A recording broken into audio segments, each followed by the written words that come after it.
জুলাই অভ্যুত্থানে ইন্টারনেট বন্ধ করে গণহত্যা ও মানবতা বিরোধী অপরাধে উস্কানি দেওয়ার মামলায় সাবেক প্রধানমন্ত্রীর উপদেষ্টা সজীব ওয়াজেদ জয় এবং আইসিটি প্রতিমন্ত্রী জুনায়েদ আহমেদ পলকের বিরুদ্ধে অভিযোগ গঠন করে বিচার শুরুর নির্দেশ দিয়েছেন ট্রাইব্যুনাল ১।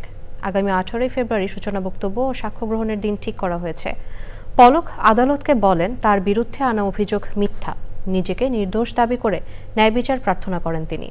চিফ প্রসিকিউটর বলেছেন, আসামিরা ফেসবুকে স্ট্যাটাস দিয়ে আন্দোলনকারীদের রাজাকার হিসেবে চিহ্নিত করে। বহির্বিশ্বে গণহত্যার ঘটনা আড়াল করতে জয়ের নির্দেশে ইন্টারনেট বন্ধ করা হয়। পাল্টা যুক্তিতে প্রসিকিউশনের অভিযোগ অস্বীকার করেন আসামিপক্ষের আইনজীবী। আওয়ামী শাসনামলে র্যাবের টিএফআই সেলে গুম নির্যাতনের অভিযোগে করা মামলায় শেখ হাসিনা ও সাবেক বর্তমান সেনা কর্মকর্তাসহ ১৭ জনের বিরুদ্ধে সাক্ষ্য দিচ্ছেন মীর কাশেম আলীর ছেলে ব্যারিস্টার আরমান।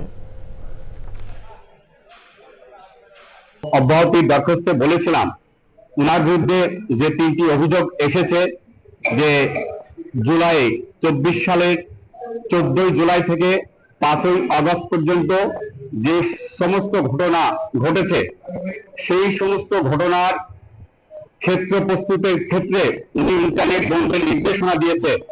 আমরা সেখানে বলেছিলাম যে উনার কোনো নির্দেশনার অথরিটি ছিল না। পলক তার ফেসবুক স্ট্যাটাসে যে কমেন্টস করেছিল সে ব্যাপারে সজীব আহমেদ জয়ের কোনো ধরনের আদেশ নির্দেশ বা জ্ঞাতসারে অনুমোদন ক্রমে এটা হয় নাই, এ সম্পর্কে সে জানতো না এবং এই ধরনের কোনো লিঙ্ক বা লাইক কমেন্ট কোনো কিছু ছিল না।